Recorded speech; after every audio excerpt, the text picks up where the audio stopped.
including Tom Proctor, the St. Catherine's carpet salesman, going for a world record on roller skates.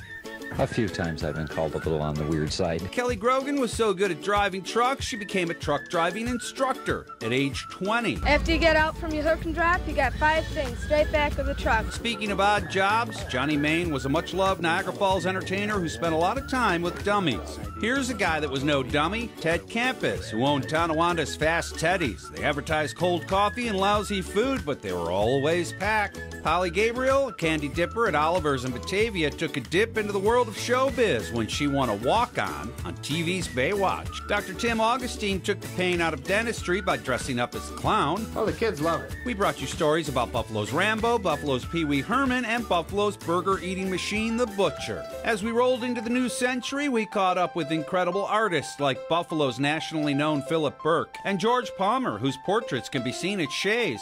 He's still at the easel in his 90s.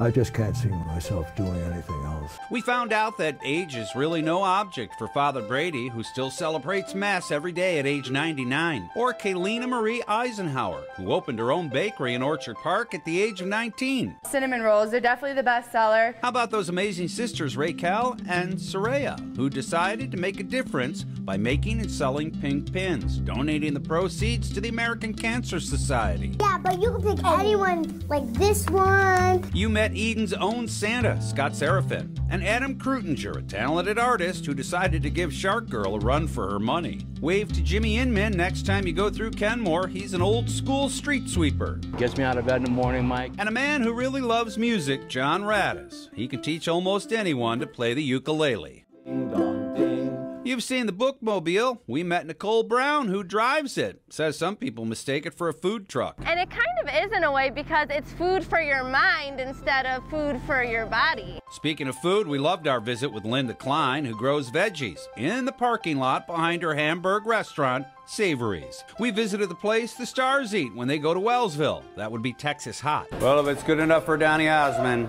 it's good enough for me. And probably one of the coolest restaurateurs in town is Freddie J., who's a whiz behind the grill and sings while he works. Along with me.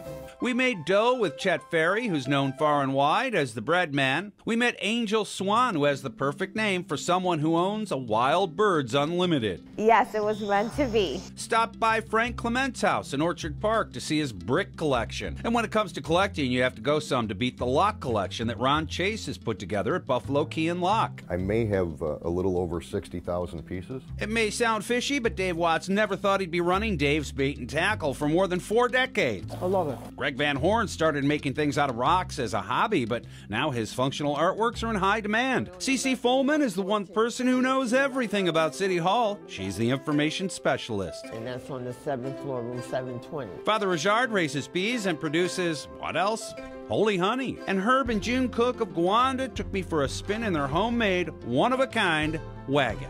We have more fun with this thing than a barrel of monkeys. And as we look forward to the next 60 years, you can bet that Channel 7 will continue to bring you the stories of the people and places that make Western New York a great place to live.